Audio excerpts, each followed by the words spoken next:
So we were in a rush yesterday, so we couldn't learn the Tosfos, but Tosfos points out a very interesting thing. Rabbi Lowy talks about it every year. This year, there's only one Shabbos that we could lane between Rosh Hashanah and Sukkot, right? And that's Shabbos Shuvah. What are we laning on Shabbos Shuvah? We're laning Hazinu, right? The Tzavim Vayelech is next week, and that's going to be the Shabbos before Rosh Hashanah. But what if there was two Shabbos between Rosh Hashanah and Sukkot? For instance, let's say Rosh Hashanah fell out on the Tuesday and the Wednesday, right? So then Yom Kippur ends up being Thursday, right? So that means Tuesday, Wednesday. Then the next Shabbos right after the Shabbos number one.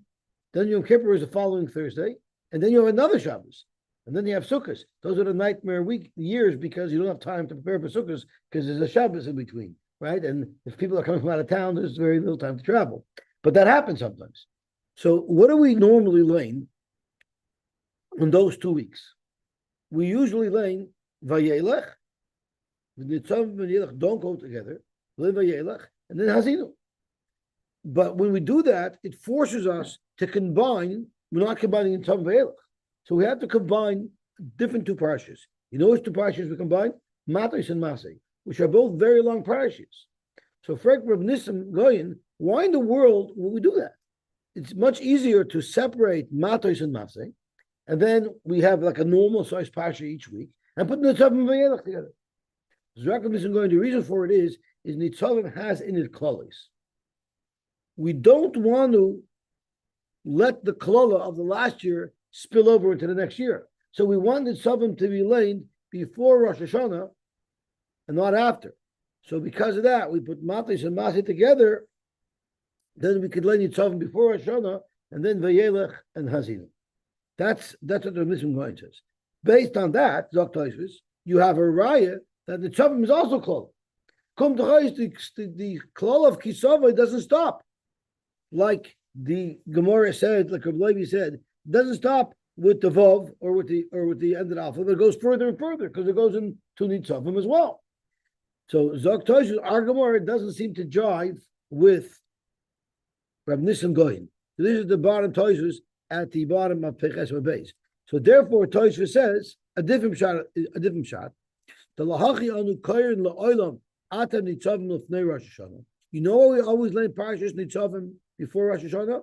It's kedei lahafsik b'parsha ben klalois l'shana she'avra of the haya kisavai l'shana haba.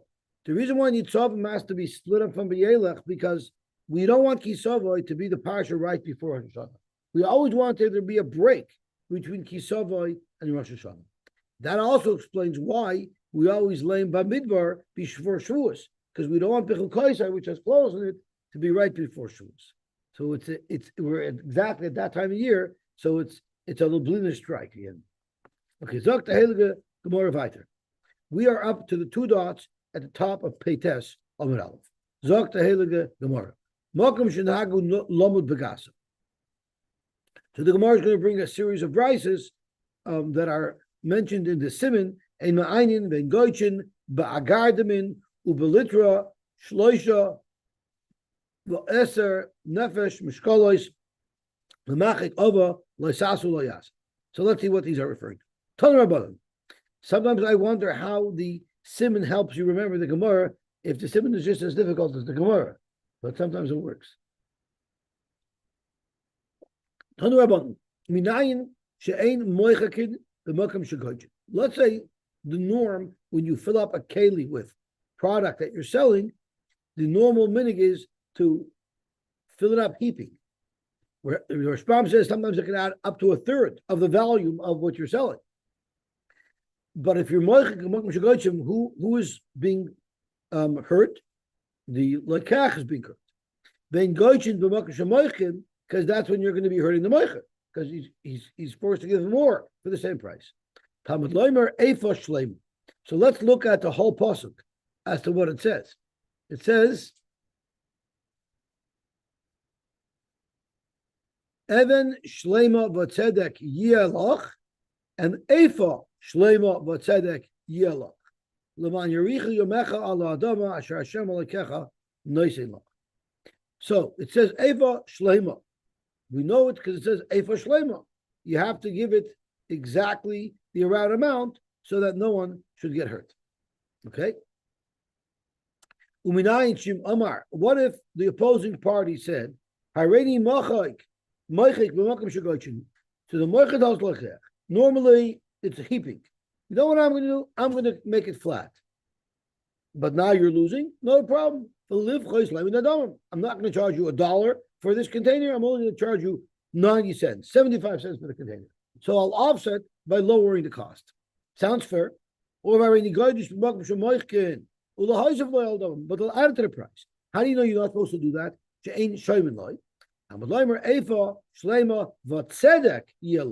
So there's the extra vatzedek. Let's have a look at the Rishbam as to the reason for it. Tilsa a third. The Gucha Tilsa, normal that heaping is a third. The Hashal this is not going to cause anyone to be fooled. See, the Rishbam says in the earlier case, the reason why it's a problem, I should really do the Rishbam inside, the second to the third line from the top, the Moisen king, others will see that I'm giving a straight full instead of a heaping full. The Yomru Kachaminik. People say, oh, maybe that's what you're supposed to do. The Yerma Halakech as a Moicher, it's going to lead to people doing the wrong thing and selling by either undercutting or under delivering to the Lekech or underpaying to the Moicher. But what about if you're going to adjust it? Maybe that shouldn't be a problem. The Hashal Ramos that won't lead to people stealing. Even the Pachas loy mishar hayoyce. Since he's charging less, it will be obvious what is occurring here, that he's selling less. So kulam yadi de b'shvil kach piches loy. The in minig be'irlim chalik. Everyone knows it's not the derech in that city to sell it flat. You always sell it heaping. But here he reduced the price and he sold it flat. V'chein kishem moisef yoyin shal b'shvil kach moisef. Then derech ligdosh. Amalayim eva shtema v'tzedek. Lutfui yasa v'tzedek b'kol up. V'tzedek means even with cheshbonis, even with adjustments, never modify the ephah that's being sold. Why? The avzeh yachalov il. This could also lead to ramos. The ikad chazi b'medida. Somebody might see you're selling the wrong amount, but might not be noticing the price. Lo yada lo b'pachas v'lo b'taisvis. Therefore, you can't do it. So you see the high level of scrutiny the Torah requires of us. When we're doing a sale, it's not enough that it should be clean. It has to be squeaky clean. There can't even be, it's like in most code of conducts, like by an engineer's code of conduct, it says, not only is he not allowed to have a conflict of interest, he's not even allowed to have what might appear to be a conflict of interest. Squeaky clean. Talmud Loimar, Evo Shleima V'Tzei Taner Rabbanan, Minayin She'ein Ma'aynin B'Mokim Shemachriyin, Be'Machriyin B'Mokim Shema'aynin. Mechriya, we learned yesterday, means you make the meat. If you're weighing meat, you put a little bit of extra meat down to make the weigh scale, the balanced weigh scale, the meat side go down by a tefach. So how do you know if it's the minhag to do that? You're not allowed to give exactly that amount. And if the minhag is to give exactly that amount, you're not allowed to be machriya the scale to give more. Talmud Loimer Evan, because Ephah is referring to volume, Evan is referring to weight. Evan Shleim. But for livchosh loimin adamim, but I'll reduce the price. How do you know to listen to them? Talmud Loimer Evan Shleima Vatzedek. Okay, gewaltig. Now I forgot to point out from yesterday. There's a couple of ha'aris that came up. Moshe Rubner brought up, well, why don't you have to adjust? Because when you're selling like grain, there's always going to be some impurities mixed in. So the Rabbeinu Gershom, our Rabbeinu Gershom right here on the side says the whole reason for the fact that you have to add a little bit, whether it's being machriya or whether you just have to throw in a little bit extra, like the Gemara gave the two options, is because of that. It's because there's some psolos mixed in. And there's a discussion in the Rishonim, does this also apply to precious metals? Because by precious metals, there are also other metals mixed in.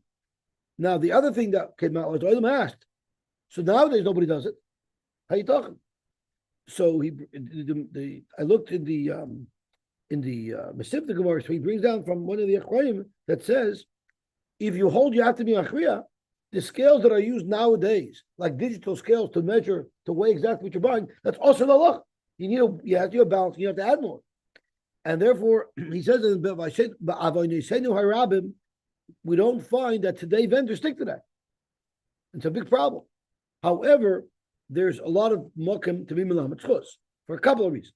One is that there's a machlokes for sure, and Tosaf seems to indicate that not only do you have to give a little extra, the amount, the 1% or the 0.5% is midaraisa. There are others who say you don't see from tzedek, which is what the makor was, that you how much you give. You just see you have to give a little extra. The shur only midrabanan, so it could be the shah is only drabanan, and could be nowadays there's not so much shaylas mixed into things. But the third thing it says is that could be it's only in exactly that amount. If you're selling 10 litros, which is a large amount, then you have to give 1%. It doesn't mean if you're selling 9 liters, you reduce it by that proportion. It might mean that the chiyuv only kicks in at that threshold. So it could be that's a mokum to be melamed, and the other mokum to be melamed is there's a shaila. Is this a yeridei dikachiyuv or is it a chayim mishum dikachiyuv? L'mayin afkamina. If it's a yeridei dikachiyuv, the Allah is suffering the rice al chumrah, so you'd have to give the max. But if it's a chayim mishum dikachiyuv, that's what the transactions bechayiv me. Well, we know always suffering moment is the kula. Could you say a moishi mechav berel varaya? So these are all the different svaras that I happen to have noticed as to maybe how you could be melamed chus on retailers today. But Beryl first was saying over that Strollies, whenever you bought the cold cuts from him, he would always throw in an extra piece. So that he threw in an extra piece because he was afraid because when he was weighing the cold cuts, he put down the wax paper first, and the wax paper weighed something. So because of that, he threw the extra piece to be careful. Although nowadays you put the wax paper on, then you zero the scale. So that wouldn't, but it could be the Strollies. They probably didn't have digital scales. They probably had spring scales. So that's why he did it. But there's a whole bunch of different spheres as to how this works. The other thing is, I'm not sure, but is it possible to make a suggestion as follows? Nowadays, let me ask you a question. If I buy a toy, if I buy chveis, if I buy a key, if I buy anything, you have to pay a premium. No, it only seems to apply to things that you're weighing, right? So would there be a difference between a pre-packaged chicken that was weighed and stamped already? That might just be an item. Maybe the only time you have to do this is if you're buying cold cuts that they're freshly cutting for you and they're weighing it for you live. Maybe that's what you have to add. What? Because I look at I'm buying an item. If it's wrapped and packaged, I'm buying an item. I'm not asking you to wait for me. This item is this price. This item is this price. How they got to the price doesn't matter. I'm buying this item for this price. When I'm buying something by the pound and you're cutting out for me, maybe it's not a good story. But I was given when you buy flour in the store, and so they're all measured exactly the same. You pay this, and you go to tap and you pick up. I think this chicken is 35. Right, every chicken weighs a little bit different. So you hold it should still be the same. Okay, so we got to go to tap and we got to tell them, that there should be little packages. There should be little packages. The items, yeah. But the problem is they might adjust the price. Omar Rabbi Yehuda Misura. Rabbi Yehuda Misura said, it says in the pasuk, Lo yilecha b'veisecha. You're not going to have in your house. He's darshaning this. You're not going to have money in your house. Your house will be poverty stricken. Matam, you know why? Mishum efa ve'efa. Because you have dishonest measurements in your house. Lo yilach b'kischa. You're not going to have money in your wallet. Matam, mishum even ve'even. Because you have dishonest stones in your house. Avo, what should you have? Evon Shleima v'tzedek, then yelach. If you have an Evan Shleima v'tzedek, yelach, then you'll be a wealthy person. Efa Shleima v'tzedek, yelach. So one of the schools for Ashiris is honesty. If you're honest, you'll be wealthy. And if you look in the Rashbam, where it says, Avol Evan Shleima, v'imbeveischa Evan Shleima v'tzedek, then yelach hamama, and then you're going to have money. Kedermin ba'alma, ma'ayas odem v'yis aser, yisa v'yitein ba'amunah. We think if I rip somebody off, if I overcharge somebody, oh, that's why I gather more money. Dr. Rabbi Yisrael, no, if you play by my rules, then you're playing on a whole different plane. By giving away money, you're going to end up being more wealthy by being honest. And it goes with Tzedakah as well. That's ubechanuni na b'zois. Kazok te'elik gemar b'ayter. Tanu rabbanim. It says, Evan Shlema, it says, Yilach, Melamed, that it's not only talking to the individual, it's talking to the government. And the government has to maintain a ministry of consumer and commercial relations to make sure that weights and measures are right. If you go to any gas pump, it has to be stamped and inspected, I think, on a biannual basis, that it's measuring the proper amount of fuel.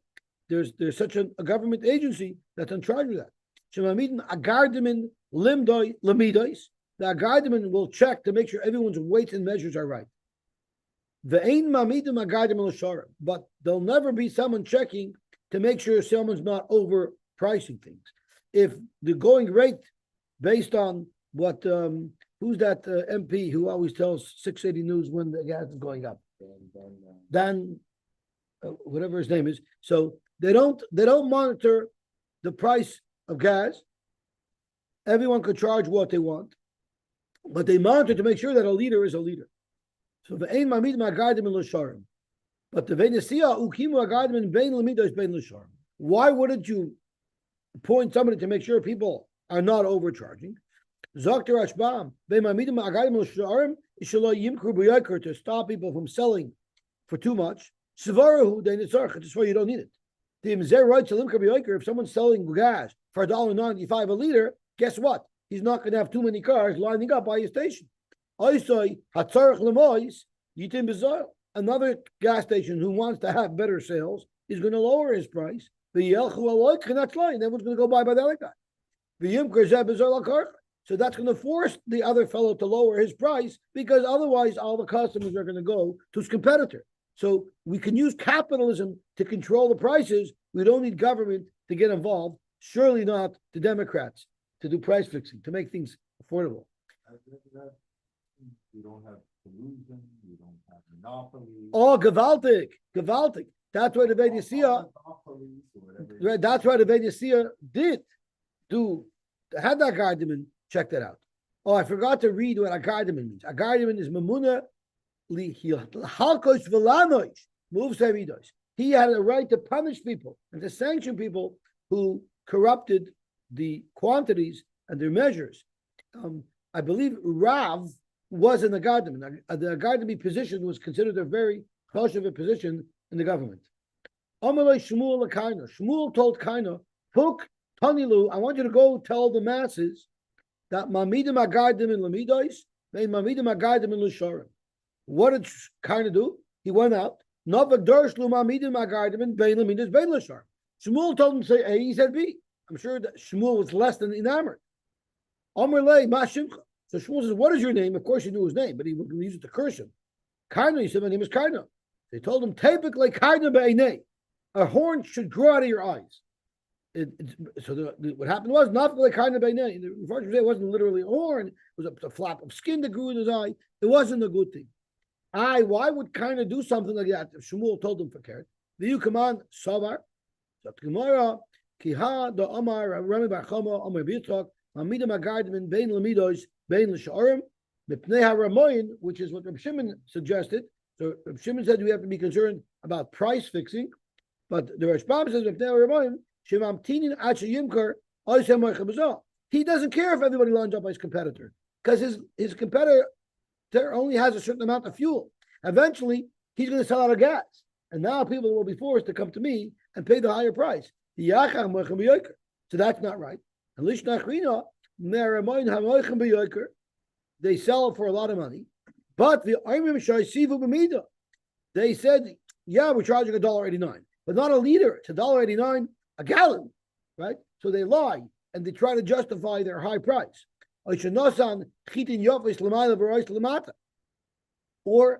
they say they're selling high quality wheat, but at the bottom of the barrel, it's only the top layer that's good chitin. The rest is bad chitin. So again, they're ripping people off. I call me the Ramais. There's so many different ways that you could be a crook. Ukadashkan Shoymamidin Parhedrin, Shahayu Makin Balachanuyos, Vayoimam Mukhri Bazol, so you see this concept that there's always ways to rip off somebody, so therefore they were makbid on the price of it. Tanu Rabban, Hay Mavakish Mimenu Litra. What if you were looking to buy a litra, and that's a measurement of weight? You wanted to buy a litra of meat, let's say. So the halacha is shalak aloi litra. You use a weight that's a litra. What if you look to buy a chati litra? Shalak aloi chati litra. Reveal litra.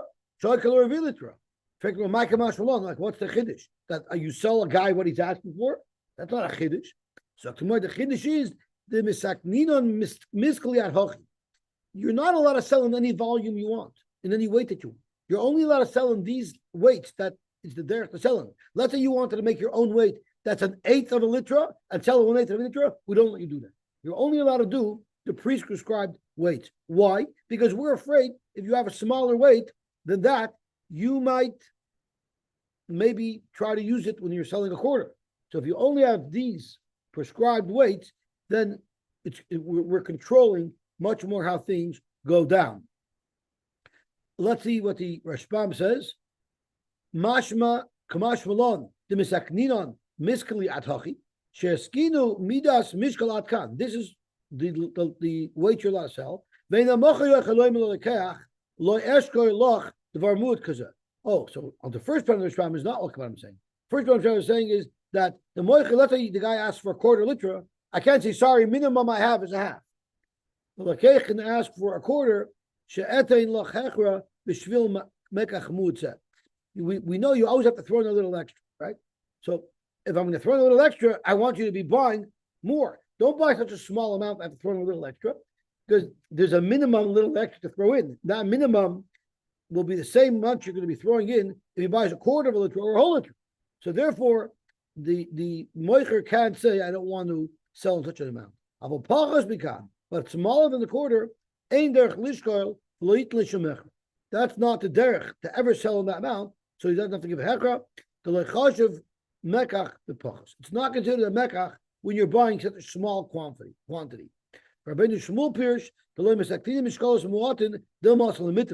Like what I said, is you might use this other measurement to fool somebody. We're soon going to see on Namid Beis, or it could be on Nunam, on Tzaddik and Aleph, that when it comes to small measurements, their people are much more focused, and it's much more difficult to fool somebody that way. So it's mentioned by measurements where small measurements people will tell the difference, but not by weight, and we're afraid you'll substitute a smaller weight for what should have been a greater weight. Therefore, there's a limit to the range of weights that you're allowed to have. There's always this famous riddle. What if I need to sell you 4 gallons and I only have a bucket that has 3 gallons or 2 gallons? How do I sell them 4? Right? There's this famous riddle. So that's mamish what the Gemara is saying today. You wanted to buy 3/4 of a litra. He can't tell him let's do three weights of a litra, because that forces him to give 3 hachras, and that's not fair. Ella, you know what you do? Shoika litra. On one side of the weight scale, you put a litra, and on the other side of the weight scale, you put the weight of a 1/4 litra, and then you fill the rest with meat, so that you're going to end up selling 3/4 of a liter. Litra in my Basra. Why don't you take a half? Quarter, put it on one side. That's a good shayla. So let's see what the Rashbam says. You're also going, why can't you say take 3 individual quarters and put them on side? So it could be people only had one. They only had one. But let's see what the Rashbam says. I think the Rashbam does address this a little bit. And the Rashbam says, let's see where we are. Litra. Here it is. Lo yomer lo shkoili achas achas kol revi b'fnei atzmai sheyev shaloi shalo yishkol b'rav v'chol mafsid. He always throws a little bit extra in. Sheyev shalo tzamtzam. V'ish the mefarshi b'shvil achrois v'lo'i. Okay, let's go further. El shoykel loy litra. So the Rishbam is saying it's not because of what I said. You have to throw in a little extra. It's because automatically you always, to make sure it's exactly the right amount, you put a little bit more. That has nothing to do with the hefker issue, and you don't have to do it 3 times. El shoykel loy litra. V'noisin litra b'kap mezayim echad. On one weight scale, you put a full litra. V'ya Basra or v'ya litra b'kap shniya. Ta'ashti go gimel over Basra. Speaking where you don't have to add this little extra. You don't make a way down. I mean, the machriyan nims a nice lehek l'shalosh revia shenois l'basachim. Then you're causing a greater loss to the moicher because you're making it go down even with a bigger weight. V'makam shemachriyan noisin gimel revoyim ba'achas umaniach baser b'shniya umachriya. Exactly what Gary said. That if you're in a place where you have to give extra, you can't use this method. Because if you're in a place that the way you give extra is you put extra meat in to weigh it down, it takes a lot more weight to weigh down a 1 liter weight than it would take to weigh down 3 quarter liters. So therefore, that's what you should do. Okay, so the Rishbam says exactly what the Rebbe says. The Rishbam was mechavati. Zogt hele gemar weiter. Zogt hele gemar weiter. At a time when it was hard to have standard weights, like Well, but they did have the standardized. scales weren't so accurate. It was, Well, the scales were balanced scales. Those are pretty accurate, and that's why it was important that their counterweights should be exactly the right I weight. don't think it was a problem with standardization. And I know that they were pretty accurate with the weights, because the if you read the history of coins, and when you learn about the sugis of coins, Velvel Reich wrote a book about the history of coins. He shows from the secular side how it jives perfectly with our shroom of coins, and the smallest amount of gold coin or silver coin was always the weight of 1 barley kernel. So they must have had pretty accurate scales in those days, because they were able to actually weigh silver or gold to the amount of a barley kernel. What is that, an ounce, a couple of ounces? What if you're looking for 10 litrin?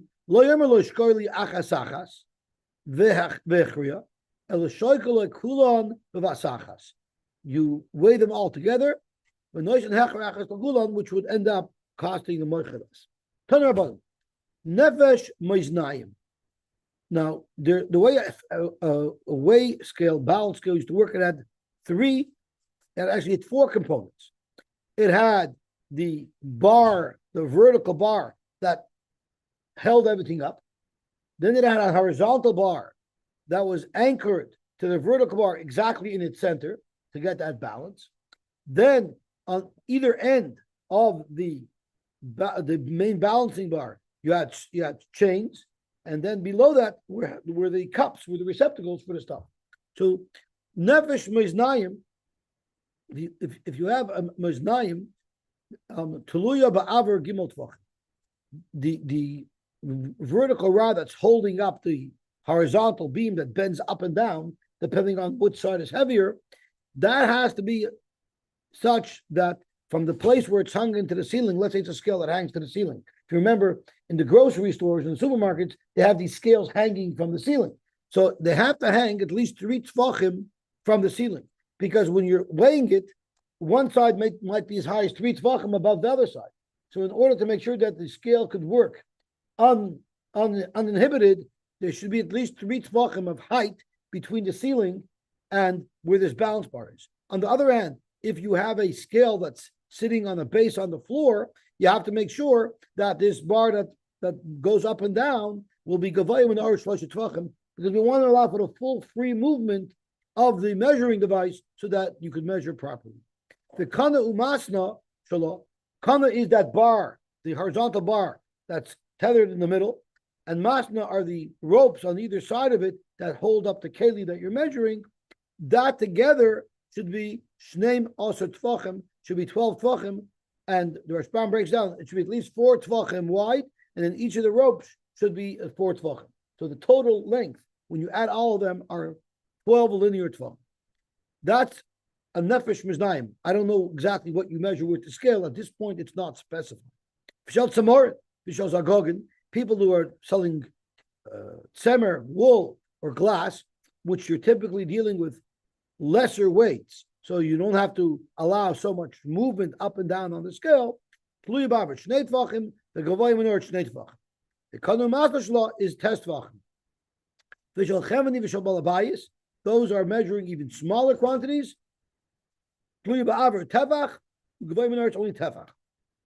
which explains why when you're giving extra hechra, you give an extra tefach. It's all for the hechra, because the Chevani scale is giving a hechra tefach. You're weighing it down by tefach. If it can't go down a tefach, you won't be able to make that measurement properly. The kanum atashlo yeshisha tvachim.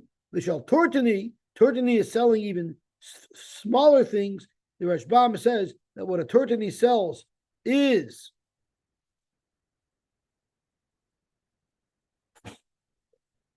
there's no Rashbam. I thought I saw it. Is there a Rashbam here, or am I missing something?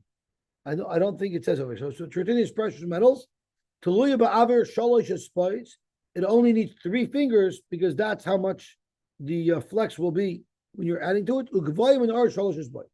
The kanamashla in here, I don't know what that amount should be. Frank Gemara. The whole thing's going to be a tefach. What does it make up higher? At the end of the day, it's a balanced scale. All I need is to be at least a tefach off the ground so that we can get it. Like, why does it have to be higher? The bigger ones? Yeah. Because for the bigger ones, maybe the hecher would be more. Tefach, you say. For meat, when you're buying by chemini. Yeah. But maybe when you're selling larger quantities, you would need more for that. We'll look at the response to see if he says. The first Miznaim wasn't specified what we're using for. Nefesh Miznaim. What is that? Omar, Zokt, printing on Tamar Beis. Omar Papa, the Grumi. What is Grumi? It's Hach, Hein Sarfein, the Choshu Basel. They make copper and metal, which you're dealing with much heavier weights. There you need the most. So Rabbi was asking, why do you need this flexibility? Let me see if the Rashbam says so beferish. So you gimel tvachim in akana lagaga bayis and from Miznaim gedoylo sheshoyklim in the choshu shabayis laskina kid lakamon.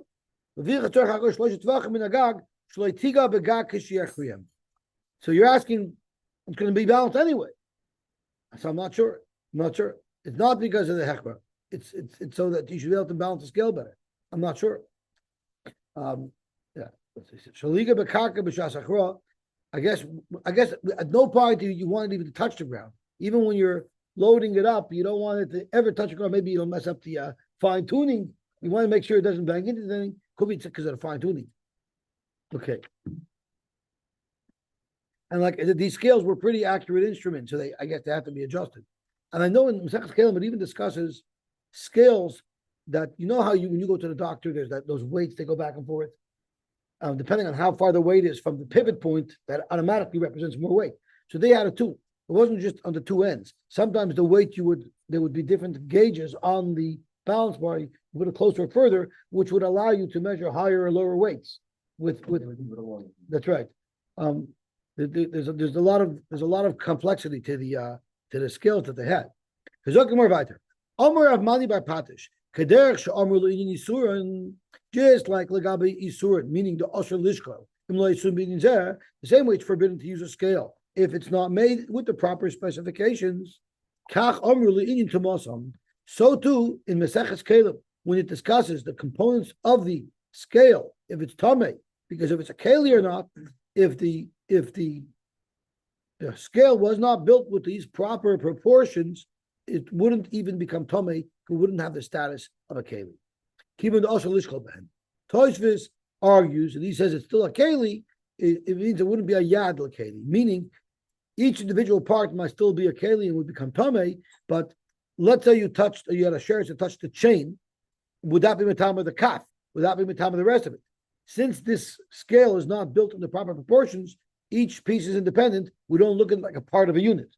But if it's built to the proper proportions, we look at all of the scales as one unit. So if a share touched one part of it, it would make the whole thing tum. Why do I need your papa, or who was the mandomer who started, or this whole brisa? Why do I need this brisa? We already know in Maseches Kelim, the Mishnah already taught us what constitutes a keli. So Zot Gemara ain't a chanami. But the problem is in Maseches Kelim it only talks about that the center pivot that you hang it off of that supports the scale. But Kanu Maslashla is Stricha. The Mishnah Kalim doesn't discuss the horizontal bar, how big it has to be, and the chains that go down the bottom. That's not discussed. That's what we learned from our brayso. Tanurban, Ein Oisin Mishkalois, you do not make Mishkalois, Loishal Bats. Now the Rishbam touches it as tin. Loishal Bats, let's see if I have it over here. Bats is Bedil, I believe that's tin. Veloishal Aver, and not of lead. The Rishbam calls it Plumba. Veloishal Gisterine.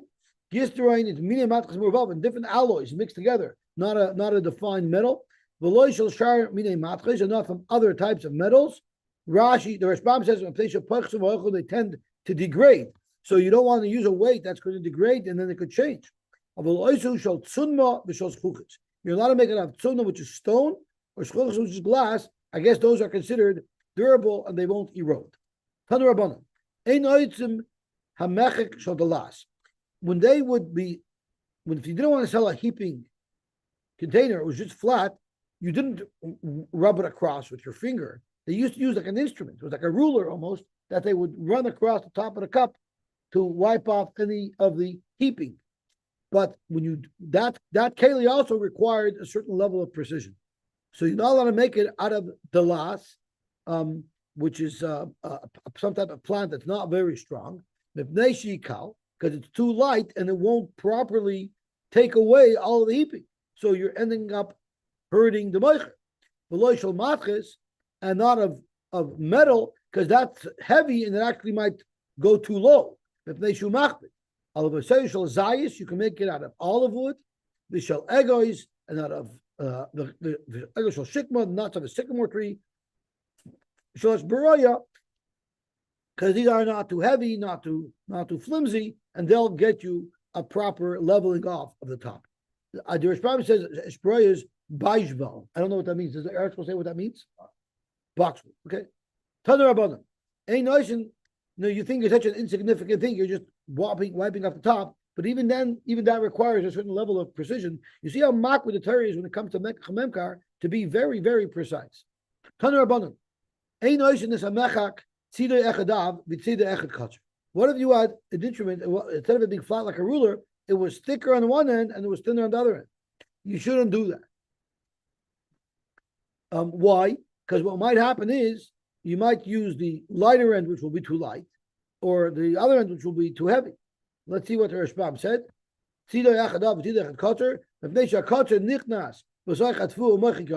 Oh, the shorter end is going to be able to penetrate the heaping and take away too much. The thicker one doesn't go in as well. And won't do such a good job. When he's buying, so he should get a little bit more, and he'll sell a little bit less. Rather, whatever the meaning is to use, that's what you need to use. You shouldn't just do it with one swoop. That's bad for the moicher, it doesn't take off enough. Therefore, it's better for lekeach.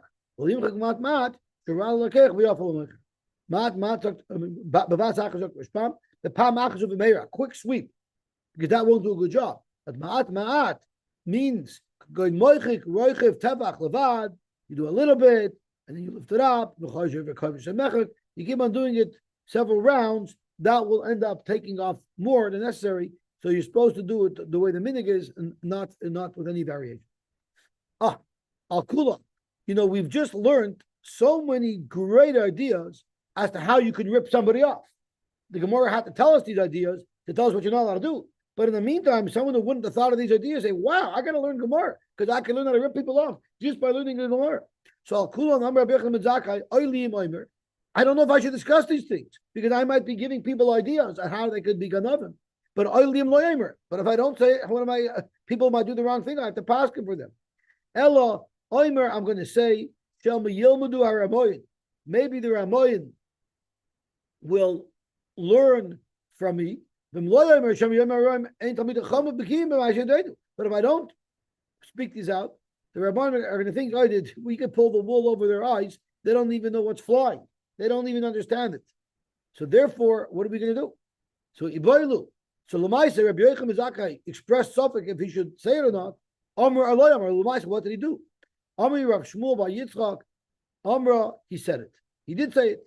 How did he come to that conclusion that he should say it, even though he's potentially alerting crooks to good ideas? The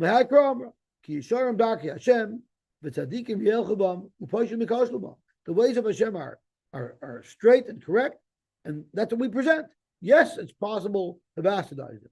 This is a very famous pasuk that the Noid of Yehuda modified. The Noid of Yehuda was on Misnagim.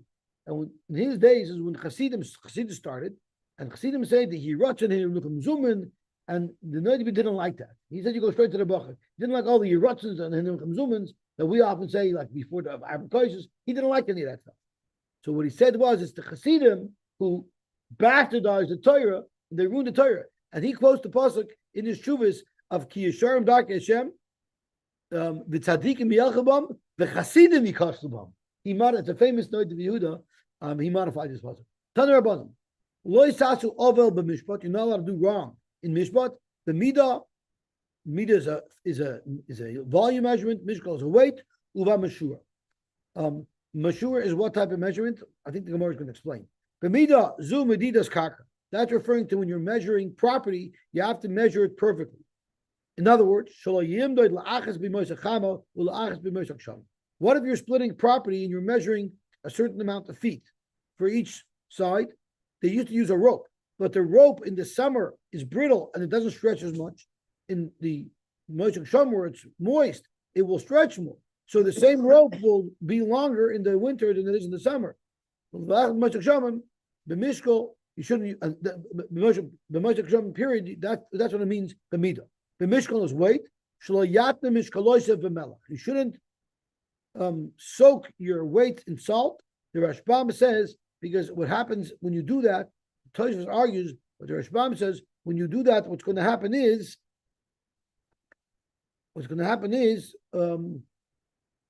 shemachpida, make them heavier. I guess because it maybe sticks to it. Tosfos doesn't like that. So Rabbi Tam says, it makes it lighter because it's going to suck moisture out of them. Even if it's a rock or something, it's still going to lighten it up, make it less dense. So therefore, you're not allowed to do that. That's what b'mishkol. And b'meshura is shelo yasiach. If you're, let's say, selling beer, don't pour it in quickly and all the suds fill up the keli and you're giving very little beer. You're not allowed to do that.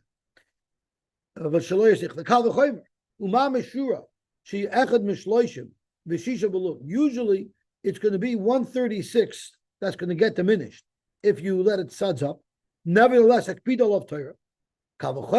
for larger amounts, lehin, v'chatziyin, u'shlishazahin, u'reviyazahin, v'loig, v'chatziloig, u'reviyas, v'chatzitayim nebuchla. These are all larger and larger shurim, where by proportion you're going to be short changing the kach by more and more. Culture gain, that's also because even in a small shear, there's akban. Also,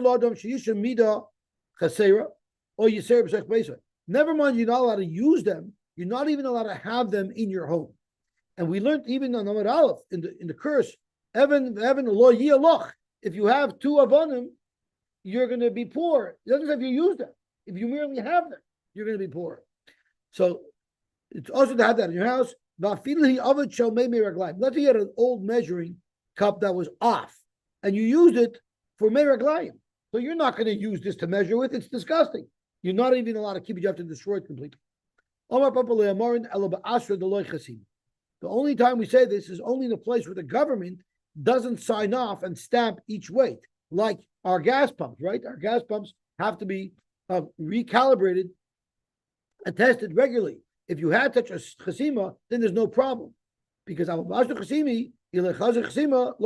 a buyer comes and sees that the scales weren't, like in every butcher store, whenever they use scales, the inspectors come in and check the scales regularly. So if it doesn't have that stamp, you won't buy there. But a city who doesn't measure, doesn't inspect, that's where you shouldn't have such weights. Even if there's no official, regularly scheduled inspection and calibration. But if there's someone who spot checks and goes around and will punish people that don't have proper measures, that also wouldn't be a problem. If it's such a place, less lumbar because people are going to be careful. But veloy, even if there's people who spot check, if it's not regularly calibrated on a regular basis, you're not allowed to have such a thing in your house. You know why? It could happen that at the end of the day, and you're in a rush, and this is all you had available, and you'll use it. So therefore, you're never allowed to have those at all.